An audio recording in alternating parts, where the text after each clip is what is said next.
सभी को नमस्कार। आज हम पढ़ेंगे कक्षा 11 का इतिहास विषय का पाठ 3, जिसका नाम है 3 महाद्वीपों में फैला हुआ साम्राज्य। इस पाठ के अंदर हम रोम साम्राज्य या रोमन साम्राज्य के बारे में पढ़ेंगे। चलिए शुरू करते हैं। रोम साम्राज्य दूर दूर तक फैला हुआ था। इसके विशाल राज्य क्षेत्र में आज का अधिकांश यूरोप और उर्वर अर्धचंद्राकार क्षेत्र यानी पश्चिमी एशिया तथा उत्तरी अफ्रीका का बहुत बड़ा हिस्सा शामिल था। इस अध्याय में हम यह देखने का प्रयत्न करेंगे कि इस साम्राज्य का गठन कैसे हुआ, किन किन सामाजिक ताकतों ने इसके भाग्य को बनाया संवारा और इस साम्राज्य के लोग किन किन सामाजिक समूहों में विभाजित थे। आप देखेंगे कि यह साम्राज्य अनेक स्थानीय संस्कृतियों तथा भाषाओं के वैभव से संपन्न था। वहाँ स्त्रियों की कानूनी स्थिति काफ़ी सुदृढ़ थी। वैसी स्थिति आज के अनेक देशों में भी देखने को नहीं मिलती। लेकिन वहाँ की अर्थव्यवस्था बहुत कुछ दास श्रम के बल पर चलती थी, जिस वजह से जनता का अच्छा खासा भाग स्वतंत्रता से वंचित रह जाता था। 5वीं शताब्दी और उसके बाद के समय से पश्चिम में साम्राज्य छिन्न भिन्न हो गया था, लेकिन अपने पूर्वी आधे भाग में अखंड और अत्यंत समृद्ध बना रहा। अगले अध्याय में आप खिलाफत के बारे में पढ़ेंगे। शुरू करते हैं फिर आगे। रोम के इतिहासकारों के पास स्रोत सामग्री का विशाल भंडार है। इस संपूर्ण स्रोत सामग्री को 3 वर्गों में विभाजित किया जा सकता है। एक पाठ्य सामग्री, दूसरा प्रलेख या दस्तावेज और तीसरा भौतिक अवशेष। पाठ्य स्रोतों में शामिल हैं समकालीन व्यक्तियों द्वारा लिखा गया उस काल का इतिहास, जिसे वर्ष वृत्तांत कहा जाता था, क्योंकि ये वृत्तांत प्रतिवर्ष लिखे जाते थे। पत्र, व्याख्यान, प्रवचन, कानून आदि। दस्तावेजी स्रोत मुख्य रूप से उत्कीर्ण अभिलेखों या पेपायरस पेड़ के पत्तों आदि पर लिखी गई पांडुलिपियों के रूप में मिलते हैं। उत्कीर्ण अभिलेख आमतौर पर पत्थर की शिलाओं पर खोदे जाते थे, इसलिए वे नष्ट नहीं हुए और बहुत बड़ी मात्रा में यूनानी और लातीनी में पाए गए हैं। पेपायरस एक सरकंडा जैसा पौधा था जो मिस्र में नील नदी के किनारे उगा करता था और उसी से लेखन सामग्री तैयार की जाती थी। रोज़मर्रा की ज़िंदगी में उसका व्यापक इस्तेमाल किया जाता था। हजारों की संख्या में संविदा पत्र, लेख, संवाद पत्र और सरकारी दस्तावेज आज भी पेपायरस पत्र पर लिखे हुए पाए गए हैं और पेपायरोलॉजिस्ट यानी पेपायरस शास्त्री कहे जाने वाले विद्वानों द्वारा प्रकाशित किए गए हैं। भौतिक अवशेषों में अनेक प्रकार की चीज़ें शामिल हैं जो मुख्य रूप से पुरातत्वविदों को खुदाई और क्षेत्र सर्वेक्षण के जरिए अपनी खोज में मिलती हैं, जैसे इमारतें, स्मारक और अन्य प्रकार की संरचनाएं, मिट्टी के बर्तन, सिक्के, पच्चीकारी का सामान, यहाँ तक कि संपूर्ण भूदृश्य जैसे हवाई छायांकन द्वारा प्राप्त। इनमें से प्रत्येक स्रोत हमें अतीत के बारे में एक प्रकार की ही जानकारी देते हैं। इन जानकारियों को मिलाकर देखना अत्यंत उपयोगी हो सकता है, लेकिन कितनी अच्छी तरह से इतिहासकार इन स्रोतों के तथ्यों में अंतर संबंध बनाता है, यह उसकी कुशलता पर निर्भर करता है। ईसा मसीह के जन्म से लेकर 7वीं शताब्दी के पूर्वार्ध में 630 के दशक तक की अवधि में अधिकांश यूरोप, उत्तरी अफ्रीका और मध्य पूर्व तक के विशाल क्षेत्र में 2 सशक्त साम्राज्यों का शासन था। ये 2 साम्राज्य रोम और ईरान के थे। रोम तथा ईरान के लोग आपस में प्रतिद्वंदी थे और अपने इतिहास के अधिकांश काल में वे आपस में लड़ते रहे। उनके साम्राज्य एक दूसरे के बिल्कुल पास थे। उन्हें भूमि की एक संकरी पट्टी, जिसके किनारे फरात नदी बहा करती थी, अलग करती थी। इस अध्याय में हम रोम साम्राज्य के बारे में पढ़ेंगे, मगर कहीं कहीं प्रसंगवश रोम के प्रतिद्वंदी ईरान का भी उल्लेख करते रहेंगे। यदि आप नीचे दिए गए मानचित्र पर नज़र डालेंगे तो देखेंगे कि यूरोप और अफ्रीका के महाद्वीप एक समुद्र द्वारा एक दूसरे को अलग किए हुए हैं, जो पश्चिम में स्पेन से लेकर पूर्व में सीरिया तक फैला हुआ है। इस समुद्र को भूमध्य सागर कहा गया है और उन दिनों रोम साम्राज्य का हृदय था। उन दिनों यह रोम साम्राज्य का हृदय था। रोम का भूमध्य सागर और उत्तर तथा दक्षिण की दोनों दिशाओं में सागर के आसपास स्थित सभी प्रदेशों पर प्रभुत्व था।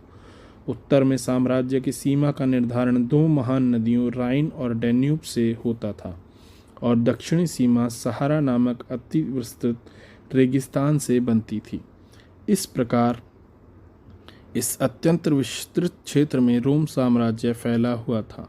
दूसरी ओर कैस्पियन सागर के दक्षिण से पूर्वी अरब तक का समूचा इलाका और कभी-कभी अफगानिस्तान के कुछ हिस्से भी ईरान के नियंत्रण में थे। इन दो महाशक्तियों ने दुनिया के इस अधिकांश भाग को आपस में बांट रखा था, जिसे चीनी लोग ताचीन, बृहत्तर चीन या मोटे तौर पर पश्चिम कहा करते थे। साम्राज्य का आरंभिक काल। रोमन साम्राज्य को मोटे तौर पर दो चरणों में बांटा जा सकता है, जिसे पूर्ववर्ती और परवर्ती चरण कह सकते हैं। इन दोनों चरणों के बीच तीसरी शताब्दी का समय आता है, जो उन्हें दो ऐतिहासिक भागों में विभाजित करता है। दूसरे शब्दों में कहें तो तीसरी शताब्दी के मुख्य भाग तक की संपूर्ण अवधि को पूर्ववर्ती साम्राज्य और उसके बाद की अवधि को परवर्ती साम्राज्य कहा जा सकता है। दो महाशक्तियों तथा उनसे संबंधित साम्राज्यों में एक बड़ा अंतर यह था कि रोमन साम्राज्य सांस्कृतिक दृष्टि से ईरान की तुलना में कहीं अधिक विविधतापूर्ण था। इस अवधि के दौरान पार्थियाई तथा बाद में ससानी राजवंशों ने ईरान पर शासन किया। जिन लोगों पर शासन हुआ उनमें अधिकतर ईरानी थे। इसके विपरीत रोमन साम्राज्य ऐसे क्षेत्रों तथा संस्कृतियों का एक मिला जुला रूप था जो कि मुख्यतः सरकार की एक साझी प्रणाली द्वारा एक दूसरे के साथ जुड़े हुए थे। साम्राज्य में अनेक भाषाएं बोली जाती थीं, लेकिन प्रशासन के प्रयोजन हेतु लातीनी तथा यूनानी भाषाओं का ही प्रयोग होता था। पूर्वी भाग के उच्चतर वर्ग यूनानी भाषा और पश्चिमी भाग के लोग लातीनी भाषा बोलते और लिखते थे। इन दोनों भाषाओं के बीच की सीमा रेखा भूमध्य सागर को चीरती हुई उस पार अफ्रीकी प्रांत त्रिपोलितानिया जो कि लातीनी भाषी था और साइरेनाइका या यूनानी भाषी के बीच से की जाती थी। ये लोग साम्राज्य में रहते थे। वे सभी एकमात्र शासक यानी सम्राट की ही प्रजा थे, चाहे वे कहीं भी रहते हों, कोई भी भाषा बोलते हों। अब ये एक देख लेते हैं। इस साम्राज्य में गणतंत्र रिपब्लिक एक ऐसी शासन व्यवस्था थी जिसमें वास्तविक सत्ता सेनेट नामक निकाय में निहित थी। सेनेट में धनवान परिवारों के एक छोटे से समूह का बोलबाला रहता था, जिन्हें अभिजात कहा जा सकता है। व्यवहारिक तौर पर गणतंत्र अभिजात वर्ग की सरकार का शासन सेनेट नामक संस्था के माध्यम से चलाता था। गणतंत्र 509 ईसा पूर्व से 27 ईसा पूर्व तक चला, लेकिन 27 ईसा पूर्व में जूलियस सीजर के दत्तक पुत्र तथा उत्तराधिकारी ऑक्टेवियन ने उसका तख्ता पलट दिया और सत्ता अपने हाथ में ले ली और ऑगस्टस नाम से रोम का सम्राट बन बैठा। सेनेट की सदस्यता जीवन भर चलती थी और उसके लिए जन्म की अपेक्षा धन और पद प्रतिष्ठा को अधिक महत्व दिया जाता था। तो अब हम ऑगस्टस के बारे में ही पढ़ेंगे, जो ऑक्टेवियन था और अपना नाम बदलकर 27 ईसा पूर्व में उसने तख्ता पलट किया था। चलिए, प्रथम सम्राट ऑगस्टस ने 27 ईसा पूर्व में जो राज्य स्थापित किया था उसे प्रिंसिपेट कहा जाता था। यद्यपि ऑगस्टस एक क्षत्र शासन और सत्ता का वास्तविक स्रोत था, तथापि इस कल्पना को जीवित रखा गया कि वह केवल एक प्रमुख नागरिक लातिनी भाषा में प्रिंसिप था, निरंकुश शासक नहीं था। ऐसा सेनेट को सम्मान प्रदान करने के लिए किया गया था। सेनेट वह निकाय था जिसने उन दिनों में, जब रोम एक रिपब्लिक यानी गणतंत्र था, सत्ता पर अपना नियंत्रण रखा था। रोम में सेनेट नामक संस्था का अस्तित्व कई शताब्दियों तक रहा था। वह एक ऐसी संस्था थी जिसमें कुलीन एवं अभिजात वर्गों यानी मुख्यतः रोम के धनी परिवारों का प्रतिनिधित्व था, लेकिन आगे चलकर उसमें इतालवी मूल के जमींदारों को भी शामिल कर लिया गया था। रोम के इतिहास की अधिकांश पुस्तकें जो आज यूनानी तथा लातिनी भाषा में ज़्यादातर लिखी मिलती हैं, इन्हीं लोगों द्वारा लिखी गई थीं। इन पुस्तकों से यह बात स्पष्ट हो जाती है कि सम्राटों की परख इस बात से की जाती थी कि वे सेनेट के प्रति किस तरह का व्यवहार रखते थे। सबसे बुरे सम्राट वे माने जाते थे जो सेनेट के सदस्यों के प्रति शत्रुतापूर्ण व्यवहार करते थे और उनको शक की नज़र से देखते थे या फिर उनके साथ क्रूरता व हिंसा करते थे। कई सेनेटर गणतंत्र युग में लौटने के लिए तरसते थे, किंतु अधिकतर सेनेटरों को यह एहसास हो गया था कि यह अब असंभव है। सम्राट और सेनेट के बाद साम्राज्यिक शासन की एक अन्य प्रमुख संस्था सेना थी।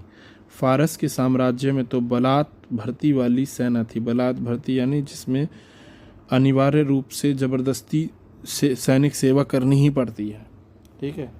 लेकिन रोम की सेना एक व्यावसायिक सेना थी। व्यावसायिक सेना वो होती है जिसमें आप एक प्रोफेशनल तरीके से जाते हैं, आपका चयन होता है। लेकिन बलात भर्ती में आपको अनिवार्य रूप से वो सेवा देनी ही होती है। चलिए शुरू करते हैं। लेकिन रोम की सेना एक व्यावसायिक सेना थी जिसमें प्रत्येक सैनिक को वेतन दिया जाता था और न्यूनतम 25 वर्ष तक सेवा करनी पड़ती थी। एक वेतनभोगी सेना का होना निसंदेह रोम साम्राज्य की अपनी एक खास विशेषता थी। सेना साम्राज्य में सबसे बड़ा एकल संगठित निकाय थी जिसमें 4वीं शताब्दी तक 6 लाख सैनिक थे और उसके पास निश्चित रूप से सम्राटों का भाग्य निर्धारित करने की शक्ति थी।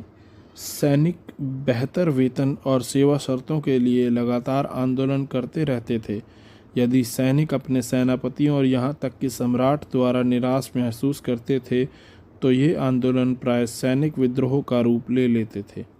यह भी ध्यान रहे कि रोम सेना की जो तस्वीर हमारे सामने पेश की गई है वह उन इतिहासकारों द्वारा तैयार की गई थी जो सेनेट के प्रति सहानुभूति रखते थे। सेनेट सेना से घृणा करती थी और उससे डरती थी क्योंकि वह प्राय अप्रत्याशित हिंसा का स्रोत थी। विशेष रूप से 3वीं शताब्दी की तनावपूर्ण परिस्थितियों में जब सरकार को अपने बढ़ते हुए सैन्य खर्चों को पूरा करने के लिए भारी कर लगाने पड़े थे। संक्षेप में सम्राट, अभिजात वर्ग और सेना साम्राज्य के राजनीतिक इतिहास में 3 मुख्य खिलाड़ी थे। अलग अलग सम्राटों की सफलता इस बात पर निर्भर करती थी कि वे सेना पर कितना नियंत्रण रख पाते हैं, और जब सेनाएं विभाजित हो जाती थीं तो इसका परिणाम सामान्यतः गृह युद्ध होता था।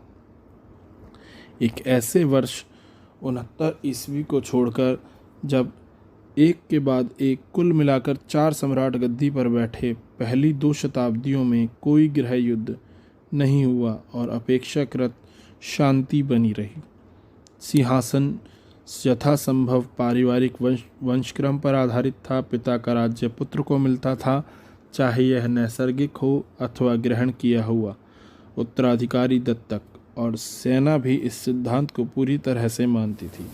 उदाहरण था टिबेरियस 14 से 37 ईस्वी जो रोम सम्राटों की लंबी कतारों में दूसरा था। प्रिंसिपेट की स्थापना करने वाले अगस्टस का अपना पुत्र नहीं था, किंतु सत्ता का सहज परिवर्तन सुनिश्चित करने के लिए अगस्टस ने उसे गोद ले लिया था। प्रथम 2 शताब्दियों में अन्य देशों के साथ युद्ध भी बहुत कम हुए। अगस्टस से टिबेरियस द्वारा प्राप्त किया गया साम्राज्य पहले ही इतना लंबा चौड़ा था कि इसमें और अधिक विस्तार करना अनावश्यक प्रतीत होता था। वास्तव में अगस्टस का शासनकाल शांति के लिए याद किया जाता है, क्योंकि इस शांति का आगमन दशकों तक चले आंतरिक संघर्ष और सदियों की सैनिक विजय के पश्चात हुआ था। साम्राज्य के प्रारंभिक विस्तार में एकमात्र अभियान सम्राट त्राजन ने 113 से 17 ईस्वी में चलाया, जिसके द्वारा उसने फरात नदी के पार के क्षेत्रों पर निरर्थक कब्जा कर लिया था, लेकिन उसके उत्तराधिकारियों ने उन इलाकों को छोड़ दिया। अब गृह युद्ध क्या है? गृह युद्ध दूसरे देशों से संघर्ष के ठीक उल्टा अपने ही देश में सत्ता हासिल करने के लिए किया गया सशस्त्र संघर्ष है। मतलब अपने ही देश में आपस में लड़ाई करना गृह युद्ध है। सम्राट त्राजन का स्वप्न भारत की विजय। तत्पश्चात भयंकर भूकंप से पीड़ित एंटियोक में सर्दियों के बाद त्राजन 116 ईस्वी में त्राजन फरात नदी के रास्ते आगे की ओर बढ़ता हुआ पार्थियन की राजधानी टेसिफून तक चला गया और फिर वहां फारस की खाड़ी के सिरे पर पहुंच गया। इतिहासकार कैशियस डियो के अनुसार वहां पर वह भारत की ओर जाने वाले किसी वाणिज्यिक पोत को लालायित नज़रों से देख रहा था और चाह रहा था कि काश वह सिकंदर जैसा जवान होता। इस काल की एक विशेष उपलब्धि यह रही कि रोमन साम्राज्य के प्रत्यक्ष शासन का क्रमिक रूप से काफ़ी विस्तार हुआ। इसके लिए अनेक आश्रित राज्यों को रोम के प्रांतीय राज्य क्षेत्र में मिला लिया गया। निकटवर्ती पूर्व ऐसे राज्यों से भरा पड़ा था, लेकिन दूसरी शताब्दी के प्रारंभिक वर्षों तक जो राज्य फ्रात नदी के पश्चिम में रोम राज्य क्षेत्र की ओर पड़ते थे, उन्हें भी रोम द्वारा हड़प लिया गया। प्रासंगिक तौर पर यह उल्लेखनीय है कि यह राज्य अत्यंत समृद्ध थे। उदाहरण के लिए हेराड के राज्य से प्रतिवर्ष 54 लाख दिनारियस यानी 1,25,000 किलोग्राम सोने के बराबर आमदनी होती थी। दिनारियस रोम का एक चांदी का सिक्का होता था जिसमें लगभग 4.5 ग्राम विशुद्ध चांदी होती थी। अब निकटवर्ती पूर्व का मतलब समझ लेते हैं। निकटवर्ती पूर्व रोमन साम्राज्य के भूमध्य सागरीय क्षेत्र में रहने वाले लोगों की दृष्टि से निकटवर्ती पूर्व का मतलब था भूमध्य सागर के बिल्कुल पूर्व का इलाका, मुख्य रूप से सीरिया, फिलिस्तीन और मेसोपोटामिया के प्रांत जो रोमन साम्राज्य के हिस्से थे, और मोटे तौर पर आसपास के क्षेत्र जैसे अरब क्षेत्र। वास्तव में इटली के सिवाय, जिसे उन शताब्दियों में प्रांत नहीं माना जाता था, साम्राज्य के सभी क्षेत्र प्रांतों में बटे हुए थे और उनसे कर वसूला जाता था। दूसरी शताब्दी में जब रोम अपने चरमोत्कर्ष पर था, रोमन साम्राज्य स्कॉटलैंड से आर्मेनिया की सीमाओं तक और सहारा से फरात और कभी कभी उससे भी आगे तक फैला हुआ था। यह सच है कि उन दिनों शासन व्यवस्था को चलाने के लिए उनकी सहायतार्थ आज जैसी कोई सरकार नहीं थी, तो फिर यह प्रश्न उठता है कि सम्राटों के लिए इतने लंबे चौड़े और तरह तरह के इलाकों पर नियंत्रण रख पाना कैसे संभव हुआ, जिनकी आबादी दूसरी शताब्दी के मध्य में लगभग 6 करोड़ तक पहुंच गई थी। इस प्रश्न का उत्तर साम्राज्य के शहरीकरण में खोजा जा सकता है। संपूर्ण साम्राज्य में दूर दूर तक अनेक नगर स्थापित किए गए थे, जिनके माध्यम से समस्त साम्राज्य पर नियंत्रण रखा जाता था। भूमध्य सागर के तटों पर स्थापित बड़े शहरी केंद्र कारथेज, सिकंदरिया तथा एंटियोक इनमें सबसे बड़े थे, साम्राज्यिक प्रणाली के मूल आधार थे। इन्हीं शहरों के माध्यम से सरकार प्रांतीय ग्रामीण क्षेत्रों पर कर लगाने में सफल हो पाती थी, जिनसे साम्राज्य को अधिकांश धन संपदा प्राप्त होती थी। इसका अर्थ यह हुआ कि स्थानीय उच्च वर्ग रोमन साम्राज्य को कर वसूली और अपने क्षेत्र के प्रशासन के कार्य में सक्रिय सहायता देते थे। इटली और अन्य प्रांतों के बीच सत्ता का आकस्मिक अंतरण वास्तव में रोम के राजनीतिक इतिहास का एक अत्यंत रोचक पहलू रहा है। दूसरी और तीसरी शताब्दियों के दौरान अधिकतर प्रशासक तथा सैनिक अफसर इन्हीं उच्च प्रांतीय वर्गों में से होते थे। इस प्रकार उनका एक नया संभ्रांत वर्ग बन गया, जो कि सेनेट के सदस्यों की तुलना में कहीं अधिक शक्तिशाली था, क्योंकि उसे सम्राटों का समर्थन प्राप्त था।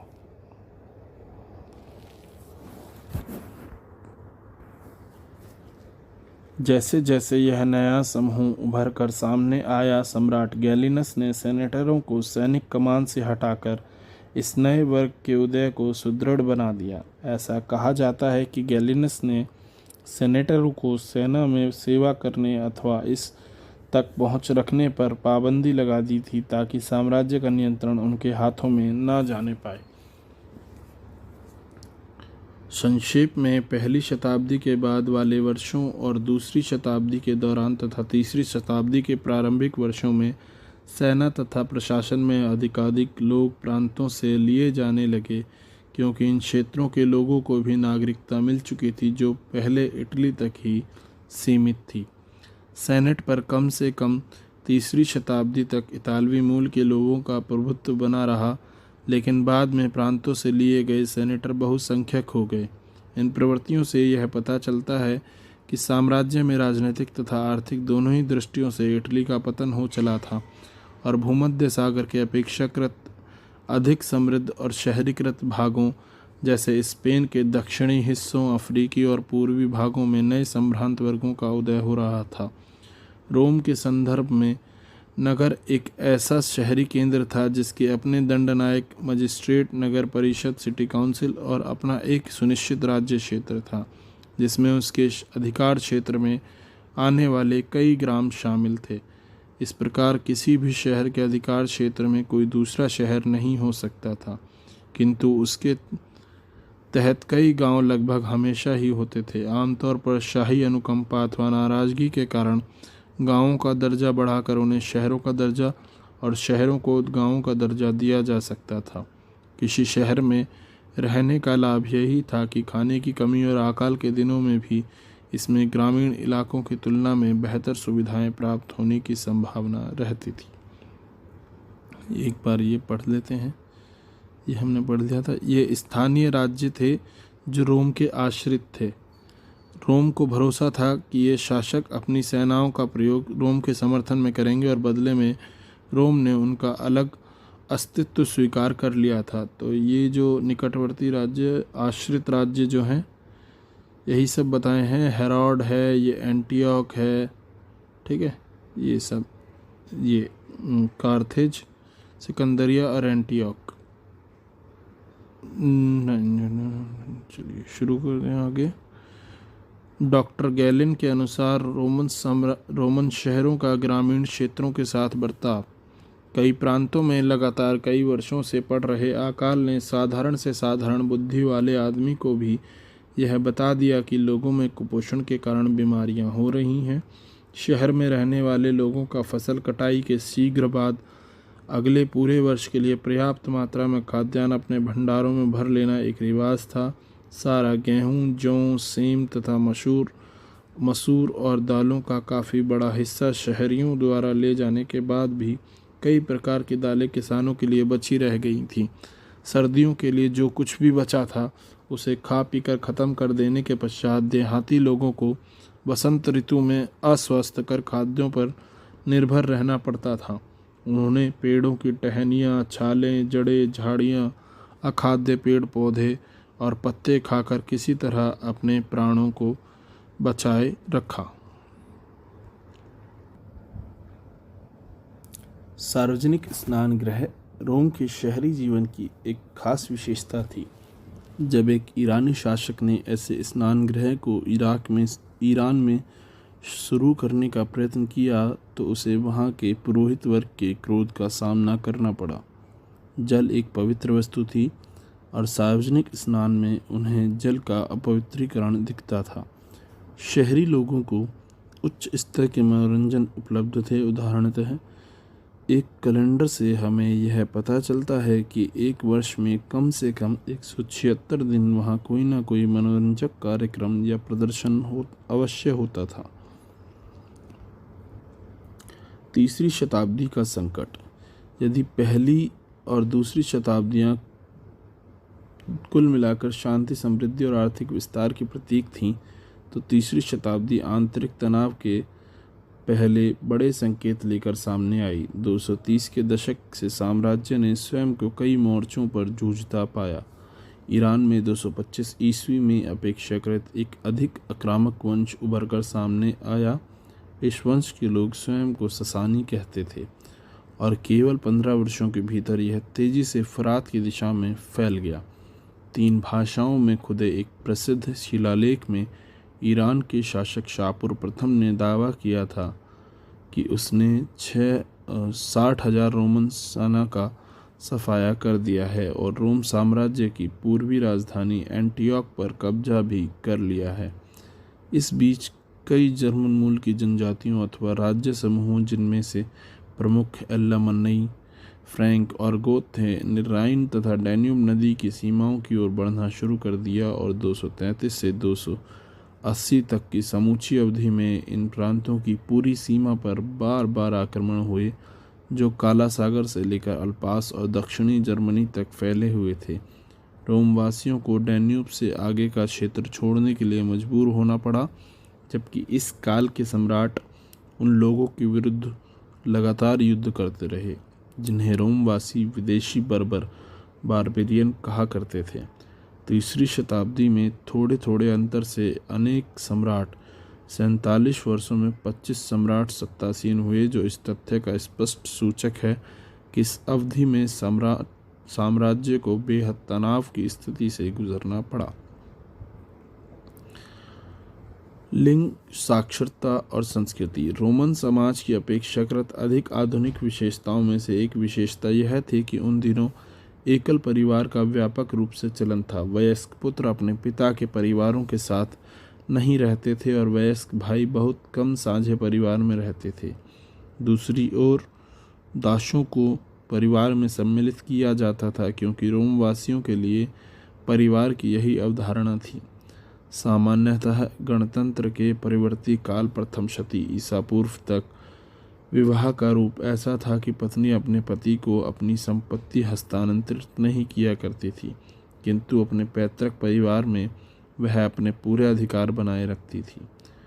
महिला का दहेज वैवाहिक अवधि के दौरान उसके पति के पास चला जाता था, किंतु महिला अपने पिता की मुख्य उत्तराधिकारी बनी रहती थी और अपने पिता की मृत्यु होने पर उसकी संपत्ति की स्वतंत्र मालिक बन जाती थी। इस प्रकार रोम की महिलाओं को संपत्ति के स्वामित्व व संचालन में व्यापक कानूनी अधिकार प्राप्त थे। दूसरे शब्दों में, कानून के अनुसार पति पत्नी को संयुक्त रूप से एक वित्तीय हस्ती नहीं बल्कि अलग अलग 2 वित्तीय हस्तियां माना जाता था और पत्नी को पूर्ण वैधिक स्वतंत्रता प्राप्त थी। तलाक देना अपेक्षाकृत आसान था और इसके लिए पति अथवा पत्नी द्वारा केवल विवाह भंग करने के इरादे की सूचना देना ही काफ़ी था। दूसरी ओर पुरुष 28 से 29 या 30 से 32 की आयु में विवाह करते थे, जबकि लड़कियों की शादी 16 से 18 व 22 से 23 साल की आयु में की जाती थी। इसलिए पति और पत्नी के बीच आयु का अंतराल बना रहता था।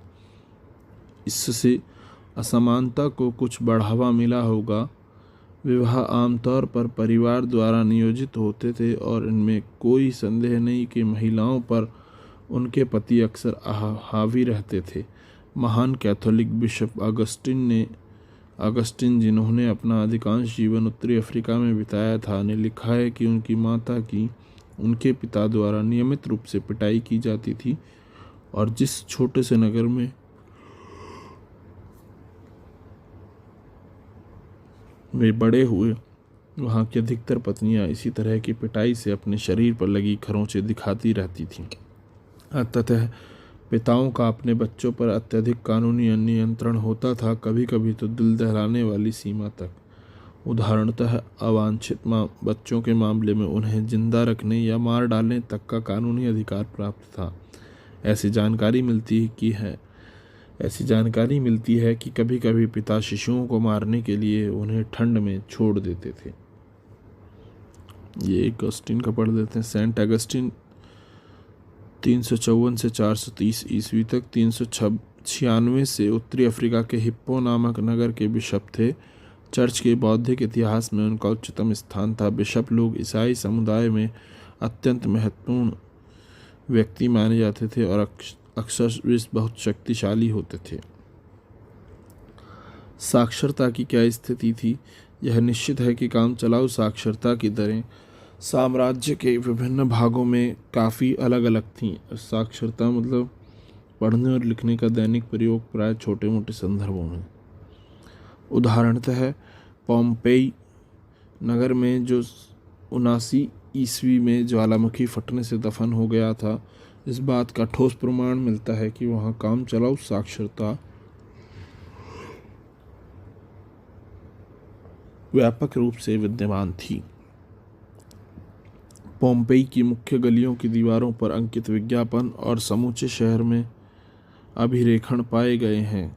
इसके विपरीत मिस्र में आज भी सैकड़ों पेपाइरस बचे हुए हैं जिन पर अत्यधिक औपचारिक दस्तावेज जैसे कि संविदा पत्र आदि लिखे हुए हैं। ये दस्तावेज आमतौर पर व्यावसायिक लिपिकों द्वारा लिखे जाते थे। ये दस्तावेज अक्सर हमें यह बताते हैं कि अमुक व्यक्ति का अथवा खा पढ़ या लिख नहीं सकता था, किंतु यहाँ भी साक्षरता निश्चित रूप से कुछ वर्गों के लोगों में अपेक्षाकृत अधिक व्यापक थी, जैसे कि सैनिकों, फौजी अफसरों और संपदा प्रबंधकों में। रोमन साम्राज्य में सांस्कृतिक विविधता कई रूपों एवं स्तरों पर दिखाई देती है, जैसे धार्मिक संप्रदायों तथा स्थानीय देवी देवताओं की भरपूर विविधता, बोलचाल की अनेक भाषाएं, वेशभूषा की विविध शैलियां, तरह तरह के भोजन, सामाजिक संगठनों के रूप, जनजातीय और अन्य, यहाँ तक कि उनकी बस्तियों के अनेक रूप। अरामाइक निकटवर्ती पूर्व कम से कम फरात के पश्चिम में का एक प्रमुख भाषा समूह था। मिस्र में कॉप्टिक, उत्तरी अफ्रीका में प्योनिक तथा बर्बर और स्पेन तथा उत्तरी पश्चिम में केल्टिक भाषा बोली जाती थी, परंतु इनमें बहुत सी भाषाई संस्कृतियाँ पूर्णतः मौखिक थीं। वे कम से कम तब तक मौखिक रहीं जब तक उनके लिए एक लिपि का आविष्कार नहीं किया गया। उदाहरणतः आर्मीनियाई भाषा का लिखना भी बहुत देर बाद 5वीं शताब्दी में शुरू हुआ। हालांकि 3वीं शताब्दी के मध्य तक बाइबल का कॉप्टिक भाषा में अनुवाद हो चुका था। कई स्थानों पर लातिनी भाषा के प्रसार ने उन भाषाओं के लिखित रूप का स्थान ग्रहण कर लिया जिनका पहले से ही व्यापक प्रसार था। ऐसा विशेष रूप से केल्टिक भाषा के साथ हुआ, जिसका लिखा जाना प्रथम शताब्दी के पश्चात बंद ही हो गया। ये एक छोटा सा सोर्स है। इनमें से एक सर्वाधिक मजाकिया विज्ञापन जो पोम्पेई की दीवार पर लगा है कहता है, दीवार तुम धन्य हो, अपने ऊपर इतनी उबाऊ लिखावट का बोझ ढोते हुए भी तुम बरकरार खड़ी हो, भरभरा कर गिरी नहीं। आर्थिक विस्तार। साम्राज्य में बंदरगाहों, खानों, खदानों, ईंट भट्टों, जैतून के तेल की फैक्ट्रियां आदि की संख्या काफ़ी अधिक थी, जिनसे उनका आर्थिक आधारभूत ढांचा काफ़ी मजबूत था। गेहूं, अंगूरी, शराब तथा जैतून का तेल प्रमुख व्यापारिक मदें थीं जिनका अधिक मात्रा में उपयोग होता था, और ये मुख्यतः स्पेन, गैलिक प्रांतों, उत्तरी अफ्रीका, मिस्र तथा अपेक्षाकृत कम मात्रा में इटली से आती थीं, जहां इन फसलों के लिए सर्वोत्तम स्थितियां उपलब्ध थीं। शराब, जैतून का तेल तथा अन्य तरल पदार्थों की ढुलाई ऐसे मटकों या कंटेनरों में होती थी जिन्हें एम्फोरा कहते थे। इन मटकों के टूटे हुए टुकड़े बहुत बड़ी संख्या में अभी भी मौजूद हैं। उल्लेखनीय है कि रोम में मोंटी टेस्टेकियो स्थल पर ऐसे 5 करोड़ से अधिक मटकों के अवशेष पाए गए हैं। पुरातत्वविद इन टुकड़ों को ठीक से जोड़कर इन कंटेनरों को फिर से सही रूप देने और यह पता लगाने में सफल हुए हैं कि उनमें क्या क्या ले जाया जाता था। इसके अलावा प्राप्त वस्तुओं की मिट्टी का भूमध्य सागरीय क्षेत्रों में उपलब्ध चिकनी मिट्टी के नमूनों के साथ मिलान करके पुरातत्व विज्ञानी हमें उनके निर्माण स्थल के बारे में जानकारी देने में सफल हुए हैं। इस प्रकार हम अब कुछ विश्वास के साथ एक उदाहरण के रूप में कह सकते हैं कि स्पेन में जैतून का तेल निकालने का उद्यम 140 से 160 ईस्वी के वर्षों में अपने चरमोत्कर्ष पर था। उन दिनों स्पेन में उत्पादित जैतून का तेल मुख्य रूप से ऐसे कंटेनरों में ले जाया जाता था जिन्हें ड्रेसल 20 कहते थे। इसका यह नाम हेनरिक ड्रेसल नामक पुरातत्वविद के नाम पर आधारित है, जिसने इस किस्म के कंटेनरों का रूप सुनिश्चित किया था। ड्रेसल 20 नामक कंटेनरों के अवशेष भूमध्य सागरीय क्षेत्र में अनेक उत्खनन स्थलों पर पाए गए हैं, जिससे ऐसा प्रतीत होता है कि स्पेन के जैतून के तेल का व्यापक प्रसार था। ऐसे साक्ष्य भिन्न भिन्न प्रकार के एम्फोरा पात्रों के अवशेषों और उनके मिलने के स्थानों के बल पर पुरातत्वविद यह बता सकते हैं कि स्पेन के जैतून के तेल के उत्पादक अपने इतालवी प्रतिद्वंदियों से तेल का बाजार छीनने में सफल हुए। ऐसा तभी संभव हुआ होगा जब स्पेन के उत्पादकों ने अपेक्षाकृत कम कीमतों पर बेहतर गुणवत्ता वाला तेल बेचा होगा। दूसरे शब्दों में भिन्न भिन्न प्रदेशों के जमींदार एवं उत्पादक अलग अलग वस्तुओं का बाजार हथियाने के लिए आपस में प्रतिस्पर्धा करते रहते थे। बाद में उत्तरी अफ्रीका के उत्पादकों ने स्पेन के जैतून के तेल के उत्पादकों जैसा महत्वपूर्ण स्थान प्राप्त कर लिया और तीसरी तथा चौथी शताब्दियों के अधिकांश भागों में इनका उस क्षेत्र पर बोलबाला रहा।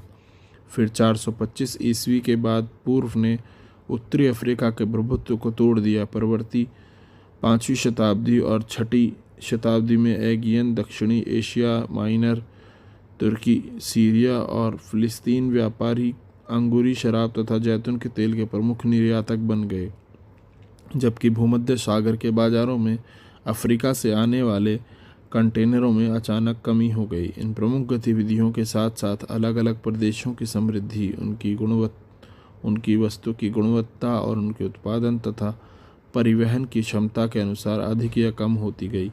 साम्राज्य के अंतर्गत ऐसे बहुत से क्षेत्र आते थे जो अपनी असाधारण उर्वरता के कारण बहुत प्रसिद्ध थे, जैसे इटली में कैम्पेनिया, सिसिली, मिस्र में फ़ैयूम, गैलीली, बाइजैकियम, ट्यूनीशिया, दक्षिणी गौल जिसे गैलिया नर्बोनेसिस कहते थे तथा बाइटिका, दक्षिणी स्पेन, स्ट्रैबो तथा पेलिनी। ऐसे लेखकों के अनुसार ये सभी प्रदेश साम्राज्य के घनी आबादी वाले और सबसे धनी भागों में से कुछ थे। सबसे बढ़िया किस्म की अंगूरी शराब कैम्पेनिया से आती थी।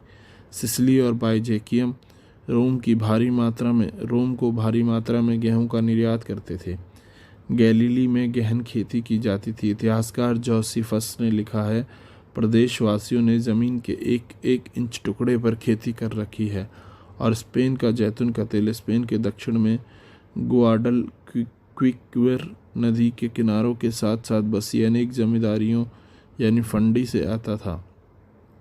दूसरी ओर रोम के अनेक बड़े बड़े हिस्से बहुत कम उन्नत अवस्था में थे। उदाहरणतः न्यूमीडिया, आधुनिक अल्जीरिया के देहाती क्षेत्रों में ऋतु प्रवास व्यापक पैमाने पर होता था। चरवाहे तथा अर्ध यायावर अपने साथ अवन आकार की झोपड़ियां, जिन्हें मैपालिया कहते थे, उठाए इधर उधर घूमते फिरते रहते थे।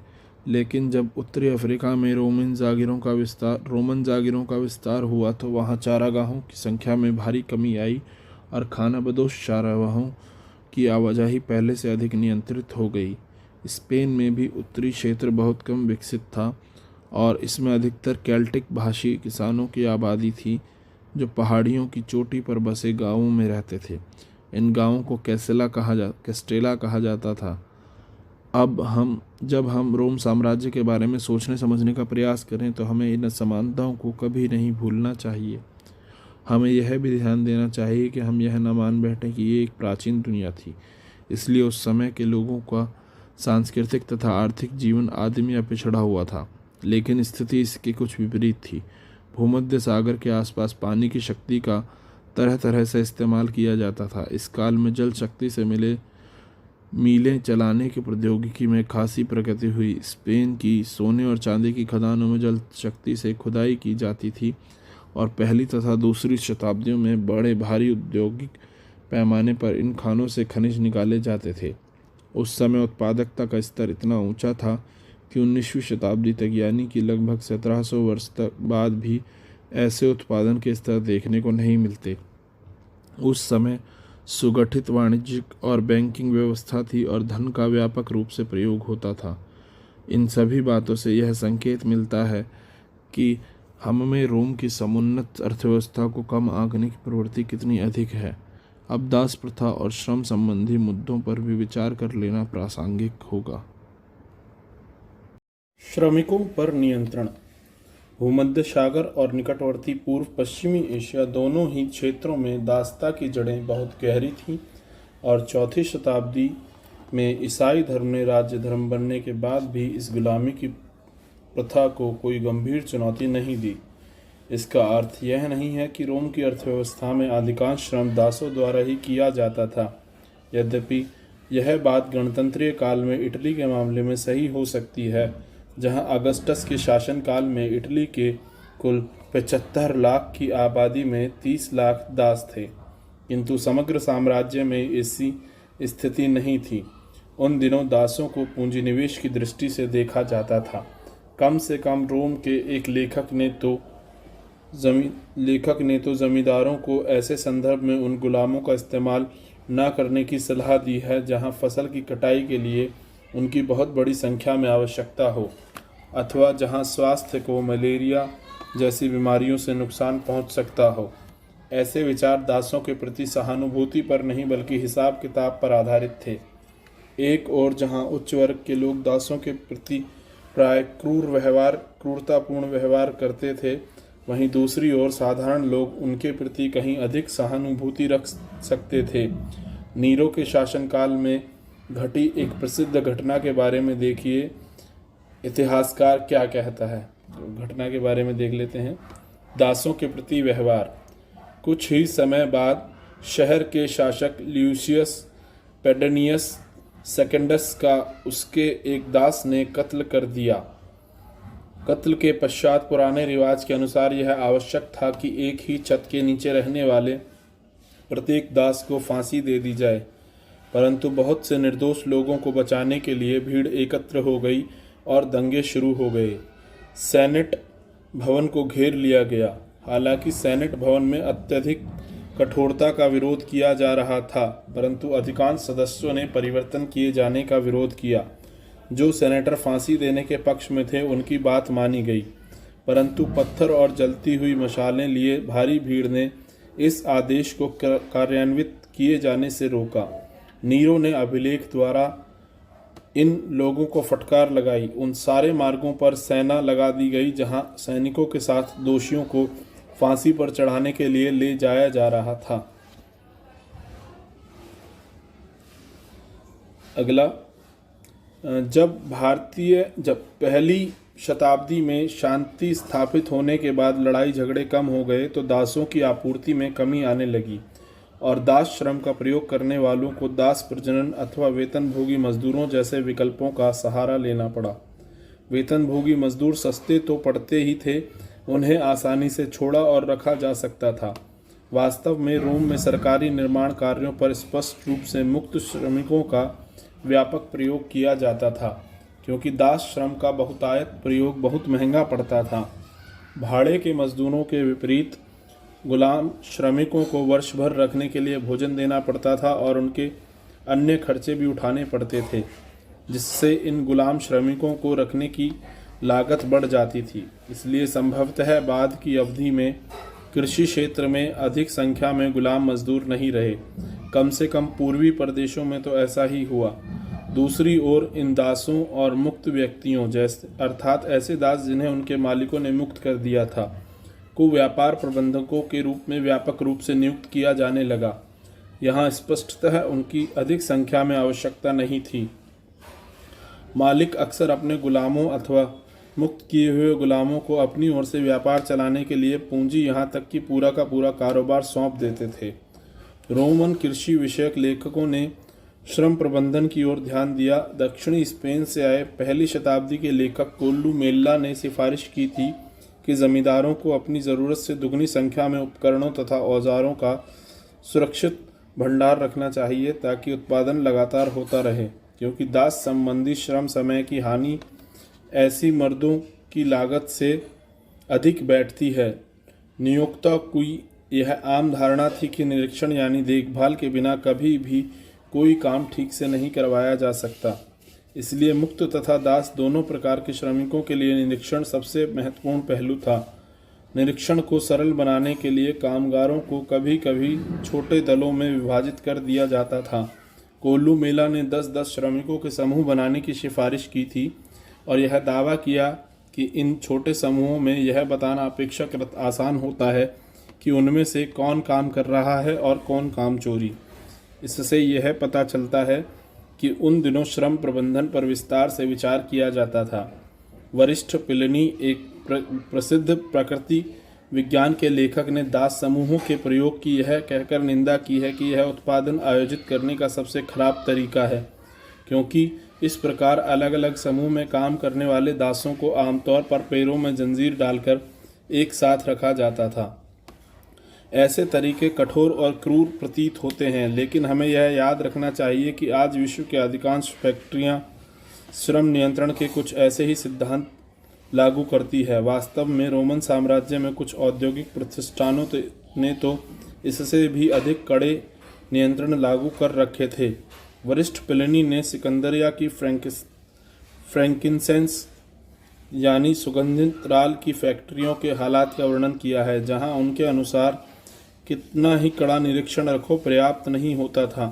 कामगारों के एप्रनों पर एक सील लगा दी जाती है, उन्हें अपने सिर पर एक गहरी जाली वाला मास्क या नेट पहनना पड़ता है और उन्हें फैक्ट्री से बाहर जाने के लिए अपने सभी कपड़े उतारने पड़ते हैं। कृषि श्रमिक अवश्य ही थके थके से रहते होंगे और उन्हें नापसंद किया जाता होगा, क्योंकि 3री शताब्दी के एक राज्य आदेश में मिस्र के किसानों द्वारा अपने गांव छोड़े जाने का उल्लेख है, जिसमें यह कहा गया है कि वह इसलिए गांव छोड़कर जा रहे थे ताकि उन्हें खेती के काम में ना लगना पड़े। संभवतः यही बात अधिकांश फैक्ट्रियों और कारखानों पर लागू होती थी। 398 के एक कानून में यह कहा गया है कि कामगारों को दागा जाता था ताकि वे भागने और छिपने का प्रयत्न करें तो उन्हें पहचाना जा सके। कई निजी मालिक कामगारों के साथ ऋण संविदा के रूप में करार कर लेते थे ताकि वे यह दावा कर सकें कि उनके कर्मचारी उनके कर्जदार हैं, और इस प्रकार वे अपने कामगारों पर कड़ा नियंत्रण रखते थे। दूसरी शताब्दी की प्रारंभिक अवधि का एक लेखक हमें यह बताता है, हजारों श्रमिक गुलामी में काम करने के लिए आत्मसमर्पण करते हैं, हालांकि वे मुक्त हैं। दूसरे शब्दों में, बहुत से गरीब परिवारों ने तो जीवित रहने के लिए ही ऋणबद्धता स्वीकार कर ली थी। हाल ही में खोजे गए अगस्टिन के पत्रों में से एक पत्र से हमें यह जानकारी मिलती है कि कभी कभी माता पिता अपने बच्चों को 25 वर्ष के लिए बेचकर बंधुआ मजदूर बना देते थे। अगस्टिन ने एक बार अपने एक वकील मित्र से पूछा कि पिता की मृत्यु हो जाने पर क्या इन बच्चों को आज़ाद किया जा सकता था। ग्रामीण ऋणग्रस्तता और भी अधिक व्यापक थी। इन कर्जदारी का एक उदाहरण इस घटना से मिलता है कि 66 ईस्वी के जबरदस्त यहूदी विद्रोह में क्रांतिकारियों ने जनता का समर्थन प्राप्त करने के लिए साहूकारों के ऋणपत्र नष्ट कर डाले। फिर भी हमें इस संबंध में सही स्थिति समझने के लिए पर्याप्त सावधानी बरतनी चाहिए और सीधे इस निष्कर्ष पर नहीं पहुंच जाना चाहिए कि अधिकतर श्रमिकों पर इन तरीकों से दबाव डाला जाता था। 5वीं शताब्दी के अंतिम वर्षों में सम्राट एनेस्टेसियस ने ऊंची मजदूरियां देकर और समूचे पूर्वी क्षेत्र से श्रमिकों को आकर्षित करके 3 सप्ताह से भी कम समय में पूर्वी सीमांत क्षेत्र में दारा शहर का निर्माण किया था। कुछ दस्तावेजों पेपाइरस का बहुवचन से हम यह अनुमान भी लगा सकते हैं कि 6ठी शताब्दी तक भूमध्य सागरीय क्षेत्र में, विशेषकर पूर्वी भाग में, वेतनभोगी श्रमिक कितने अधिक फैल गए थे। अब ये छोटे छोटे पॉइंट है, ये देख लेते हैं। ये जो है यहूदी विद्रोह के बारे में है, ये छोटा सा पॉइंट। यह विद्रोह जूडिया में रोमन शासन के विरुद्ध हुआ था, जिसे रोम वासियों ने यहूदी युद्ध कही जाने वाली लड़ाई में क्रूरता पूर्वक दबा दिया था। ये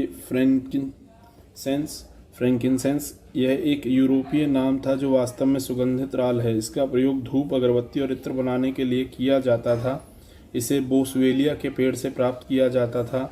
इस पेड़ के तने में बड़ा छेद करके इससे रस को बहने दिया जाता था और रस सूखने पर राल प्राप्त किया जाता था। फ्रैंकिनसेंस की सबसे उत्कृष्ट किस्म की राल अरब प्रायद्वीप से आती थी। एक ये दास प्रजनन गुलामों की संख्या बढ़ाने की एक ऐसी प्रथा थी जिसके अंतर्गत दासियों और उनके साथ मर्दों को अधिकाधिक बच्चे पैदा करने के लिए प्रोत्साहित किया जाता था। उनके बच्चे भी आगे चलकर दास ही बनते थे। तो ये हमारे 3-4 पॉइंट हैं, फ्रैंकिनसेंस, यहूदी विद्रोह और दास प्रजनन के बारे में। आगे देखते हैं सामाजिक श्रेणियाँ। आइए अब हम और अधिक ब्यौरे न देकर साम्राज्य की सामाजिक संरचनाओं की जानकारी प्राप्त करने का प्रयत्न करें। इतिहासकार टैसिटस ने प्रारंभिक साम्राज्य के प्रमुख सामाजिक समूहों का वर्णन इस प्रकार किया है। सेनेटर, पैट्रस शाब्दिक अर्थ पिता, अश्वारोही वर्ग के प्रमुख सदस्य, जनता का सम्माननीय वर्ग जिसका संबंध महान घरानों से था, फूहड़, निम्नतर वर्ग यानी कमीनकारू, प्लेबस सॉर्डिडा जो उनके अनुसार सर्कस और थिएटर तमाशा देखने के आदी थे, और अंततः दास। 3री शताब्दी के प्रारंभिक वर्षों में सेनेट की सदस्य संख्या लगभग 1000 थी और कुल सेनेटरों में लगभग आधे सेनेटर अभी भी इतालवी परिवारों के थे।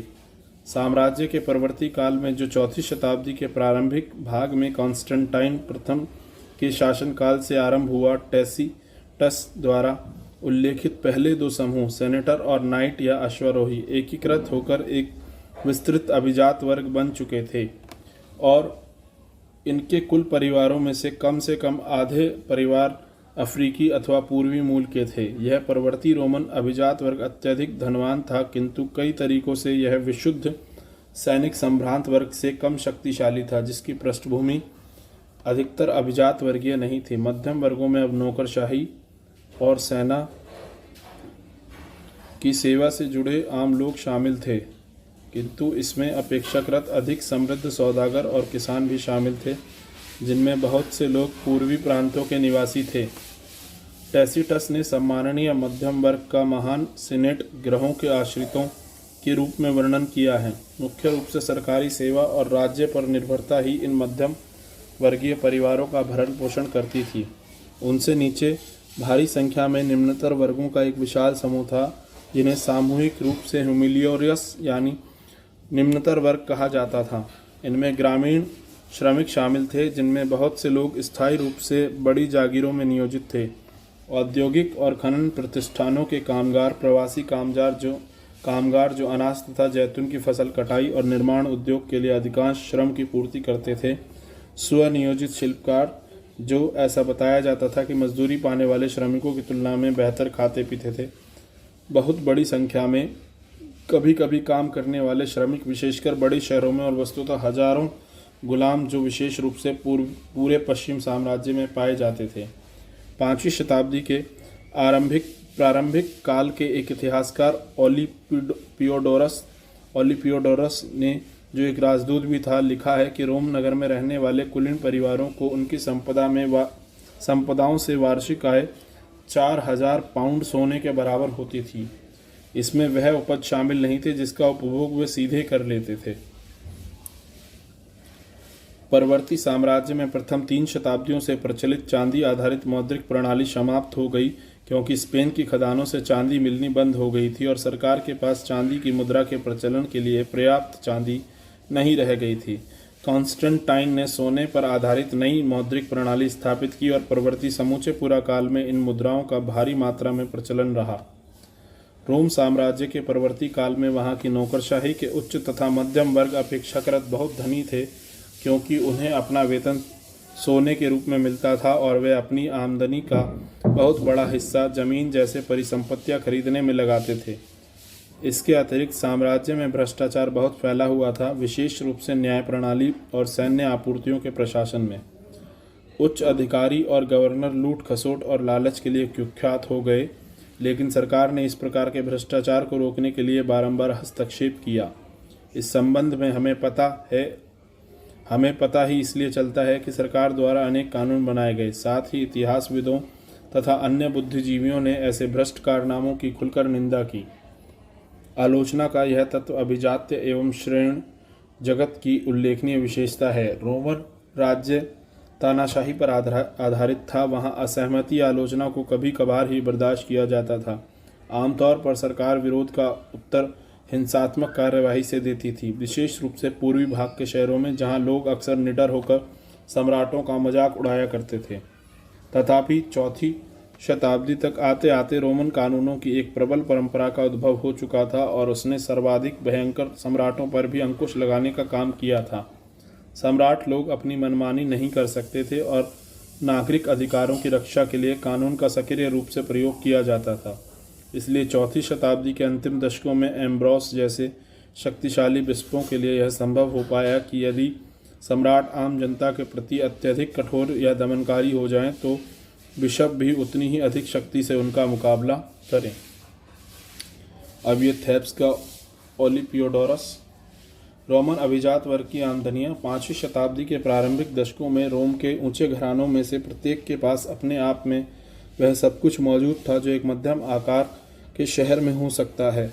एक घुड़दौड़ का मैदान, हिप्पोड्रोम, अनेक मंच मंदिर, फंवारे और विभिन्न प्रकार के स्नानागार।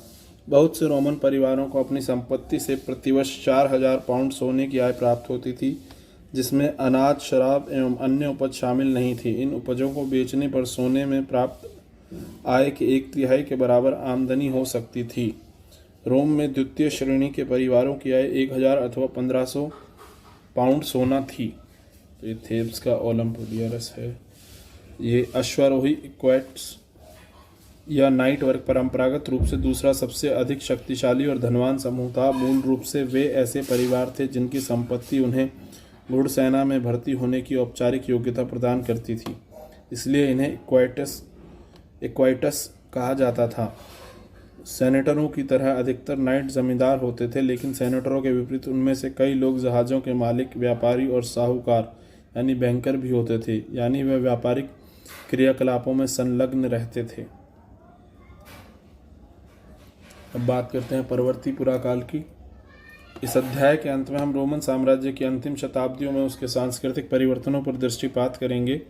परवर्ती पुराकाल शब्द का प्रयोग रोमन साम्राज्य के उद्भव, विकास और पतन के इतिहास की उस अंतिम दिलचस्प अवधि का वर्णन करने के लिए किया जाता है जो मोटे तौर पर 4वीं से 7वीं शताब्दी तक फैली हुई थी।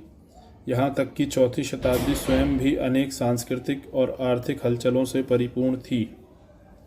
सांस्कृतिक स्तर पर इस अवधि में लोगों के धार्मिक जीवन में अनेक महत्वपूर्ण परिवर्तन हुए, जिनमें से एक था सम्राट कॉन्स्टेंटाइन द्वारा ईसाई धर्म को राजधर्म बना लेने का निर्णय, और दूसरा था 7वीं शताब्दी में इस्लाम का उदय। लेकिन राज्य के ढांचे में भी उतने ही महत्वपूर्ण परिवर्तन हुए। ये परिवर्तन सम्राट डायोक्लिशियन के समय से प्रारंभ हुए। सम्राट डायोक्लिशियन ने देखा कि साम्राज्य का विस्तार बहुत ज़्यादा हो चुका है और उसके अनेक प्रदेशों का सामरिक या आर्थिक दृष्टि से कोई महत्व नहीं है, इसलिए उसने इन हिस्सों को छोड़कर साम्राज्य को छोटा बना लिया। उसने साम्राज्य की सीमाओं पर किले बनवाए, प्रांतों का पुनर्गठन किया और असैनिक कार्यों को सैनिक कार्यों से अलग कर दिया। साथ ही उसने सेनापतियों, ड्यूक्स को अधिक स्वायत्तता प्रदान कर दी, जिससे ये सैन्य अधिकारी अधिक शक्तिशाली समूह के रूप में उभर कर आए। कॉन्स्टेंटाइन ने इनमें से कुछ परिवर्तनों को पुख्ता बनाया और अपनी ओर से कुछ परिवर्तन किए। उसके द्वारा मुख्य रूप से मौद्रिक क्षेत्र में कुछ नए परिवर्तन किए गए।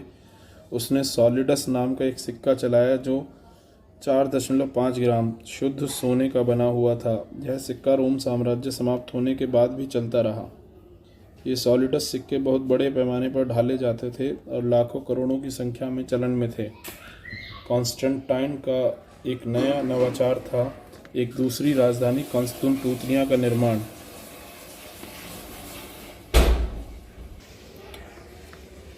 जहाँ तुर्की में आजकल इस्तांबुल नगर बसा हुआ है, पहले इसे बाइजेंटाइन कहा जाता था। यह नई राजधानी 3 ओर से समुद्र से घिरी हुई थी। चूँकि नई राजधानी के लिए नई सेनेट की ज़रूरत थी, इसलिए 4वीं शताब्दी में शासक वर्गों का बड़ी तेज़ी से विस्तार हुआ। मौद्रिक स्थायित्व और बढ़ती हुई जनसंख्या के कारण आर्थिक विकास में तेज़ी आई।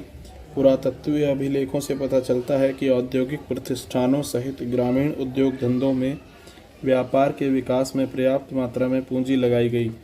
इनमें तेल की मिलों और शीशे के कारखाने, पेंच की प्रेसें तथा तरह तरह की पानी की मिलें जैसी नई प्रौद्योगिकियां महत्वपूर्ण हैं। धन का अच्छा खासा निवेश पूर्व के देशों के साथ लंबी दूरी के व्यापार में किया गया, जिससे ऐसे व्यापार का पुनरुत्थान हुआ। इन सभी के फलस्वरूप शहरी संपदा तथा श्रम समृद्धि में अत्यधिक वृद्धि हुई, जिससे स्थापत्य कला के नए नए रूप विकसित हुए और भोग विलास के साधनों में भरपूर तेजी आई।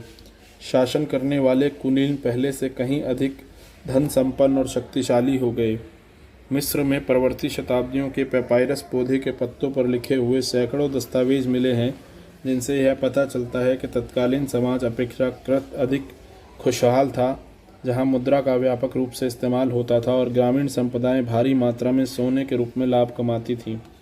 उदाहरण के लिए 6वीं शताब्दी के दौरान जस्टिनियन के शासनकाल में अकेला मिस्र प्रतिवर्ष 25 लाख सॉलिडस लगभग 35,000 पाउंड सोना से अधिक धनराशि करों के रूप में देता था। निसंदेह पश्चिमी एशिया के बड़े बड़े ग्रामीण इलाके 5वीं और 6वीं शताब्दियों में आज 20वीं शताब्दी की तुलना में भी अधिक विकसित और घने बसे हुए थे। इसी सामाजिक पृष्ठभूमि के आधार पर इस अवधि में आगे चलकर अनेक सांस्कृतिक परिवर्तन हुए। यूनान और रोम वासियों की पारंपरिक धार्मिक संस्कृति बहुदेववादी थी। ये लोग अनेक पंथों एवं उपासना पद्धतियों में विश्वास रखते थे और जुपिटर, जूनो, मिनर्वा और मार्स जैसे अनेक रोमन, इतालवी देवों और यूनानी तथा पूर्वी देवी देवताओं की पूजा करते थे, जिसके लिए उन्होंने साम्राज्य भर में हजारों मंदिर, मठ और देवालय बना रखे थे। ये बहुदेववादी स्वयं को किसी एक नाम से नहीं पुकारते थे। रोमन साम्राज्य का एक बड़ा धर्म यहूदी धर्म था, लेकिन यहूदी धर्म में भी एकाश्म यानी विविधताहीन नहीं था, अर्थात परवर्ती पुराकाल के यहूदी धर्म में अनेक विविधताएं मौजूद थीं। अतः चौथी या पाँचवीं शताब्दियों में साम्राज्य का ईसाईकरण एक क्रमिक एवं जटिल प्रक्रिया के रूप में हुआ। बहुदेववाद विशेष रूप से पश्चिमी प्रांतों में आसानी से तुरंत गायब नहीं हुआ। हालांकि ईसाई धर्म प्रचारक वहां प्रचलित बहुदेववादी मंतरों तथा धार्मिक रीति रिवाजों का लगातार विरोध करते रहे और ईसाई जनसाधारण की तुलना में बहुदेववाद की निंदा करते रहे। चौथी शताब्दी में भिन्न भिन्न धार्मिक समुदायों के बीच सीमाएं इतनी कठोर एवं गहरी नहीं थीं जितनी कि आगे चलकर हो गईं। ऐसा शक्तिशाली बिशपों की कोशिशों के कारण हुआ, जिन्होंने अपने अनुयायियों को कड़ाई में धार्मिक विश्वासों एवं रीति रिवाजों का पालन करने का पाठ पढ़ाया। जनता में आम खुशहाली खास तौर पर पूर्वी भागों में अधिक फैली तथा जहां आबादी छठी सदी के मुख्य भाग तक बढ़ती जा रही थी। हालांकि वहां प्लेग की महामारी का प्रकोप हो चुका था, जिसके कारण 540 के दशक में लगभग संपूर्ण भूमध्य सागरीय प्रदेश प्रभावित हो गया था। इसके विपरीत पश्चिम में साम्राज्य राजनीतिक दृष्टि से विखंडित हो गया, क्योंकि उत्तर से आने वाले जर्मन मूल के समूहों गॉथ, वेंडल, लोम्बार्ड आदि ने सभी बड़े प्रांतों को अपने कब्जे में ले लिया था और अपने अपने राज्य स्थापित कर लिए थे, जिन्हें रोमोत्तर राज्य कहा जा सकता है। इनमें से सबसे महत्वपूर्ण राज्य थे स्पेन में विसिगोथ का राज्य, जिसे अरबों ने 711 से 720 के बीच नष्ट कर दिया था। गॉल में फ्रैंको का राज्य लगभग 511 से 687 और इटली में लोबार्डो का राज्य 568 से 774। ये राज्य एक भिन्न किस्म की दुनिया की शुरुआत के पूर्व संकेत थे, जिस दुनिया को आमतौर पर मध्यकालीन कहा जाता है। पूर्वी भाग में जहां साम्राज्य संयुक्त बना रहा, जस्टिनियन का शासनकाल समृद्धि और शाही महत्वाकांक्षा के उच्च स्तर का द्योतक था। जस्टिनियन ने 533 में अफ्रीका को वेंडलों के कब्जे से छुड़ा लिया और इटली को ऑस्ट्रोगोथों से लेकर वापस उस पर अधिकार कर लिया। इससे देश तहस नहस हो गया और लोमांडो के आक्रमण के लिए रास्ता तैयार हो गया। 7वीं शताब्दी के प्रारंभिक दशकों तक आते आते रोम और ईरान के बीच लड़ाई फिर छिड़ गई। ससानी शासकों, जो 3री शताब्दी से ईरान पर शासन कर रहे थे, ने मिस्र सहित सभी विशाल पूर्वी प्रांतों में बड़े पैमाने पर आक्रमण कर दिया। बाइजेंटियम, यह अब रोम साम्राज्य को ज़्यादातर इसी नाम से जाना जाता था, ने 620 के दशक में इन प्रांतों पर फिर से अपना कब्जा कर लिया। लेकिन कुछ ही वर्ष बाद से दक्षिण पूर्व की ओर से एक बहुत ज़ोरदार अंतिम धक्का लगा, जिसे वह सहन नहीं कर सका। अरब प्रदेश से शुरू होने वाले इस्लाम के विस्तार को प्राचीन विश्व इतिहास की सबसे बड़ी राजनीतिक क्रांति कहा जाता है। 642 तक, जब पैगंबर मोहम्मद की मृत्यु को मुश्किल से 10 वर्ष हुए थे, पूर्वी रोमन और ससानी दोनों राज्यों के बड़े बड़े भाग भीषण युद्ध के बाद अरबों के कब्जे में आ गए। किंतु हमें यह बात ध्यान रखनी चाहिए कि उभरते हुए इस्लाम राज्य को जीते, जो एक शताब्दी बाद अंततः स्पेन, सिंध और मध्य एशिया तक फैल गई, अरब जनजातियों को ही पराजित करने से हुई। अरब से शुरू होकर ये जीतें सीरियाई रेगिस्तान तथा इराक की सरहदों तक पहुंची, जिसके पश्चात मुस्लिम सेनाएं और दूर दूर तक गईं, जैसा कि हम अगले विषय में देखेंगे। तो ये हमारे सिलेबस में है नहीं अगला विषय। अब ये कुछ पॉइंट्स हैं, ये देख लेते हैं। एकाश्म, इसका तात्पर्य एक बड़ी चट्टान का टुकड़ा होता है, परंतु इसका प्रयोग यहाँ पर मानव इकाइयों के लिए किया गया है। जब हम कहते हैं कि समाज अथवा संस्कृति एकाश्म है, तो इसका अर्थ होता है कि उसमें विद्युत की कमी और आंतरिक एकरूपता है। ईसाईकरण उस प्रक्रिया को कहते हैं जिसके द्वारा ईसाई धर्म भिन्न भिन्न जनसमूहों के बीच फैलाया गया और वहाँ का प्रमुख धर्म बना दिया गया। और ये मैप है, इसमें आप फरात नदी देख सकते हैं, दजला नदी देख सकते हैं, एंटियोक, दमिश्क, सीरिया, फिलिस्तीन, जुडेया, कंस्तुंतुनिया, फारस, बुखरा, समरकंद,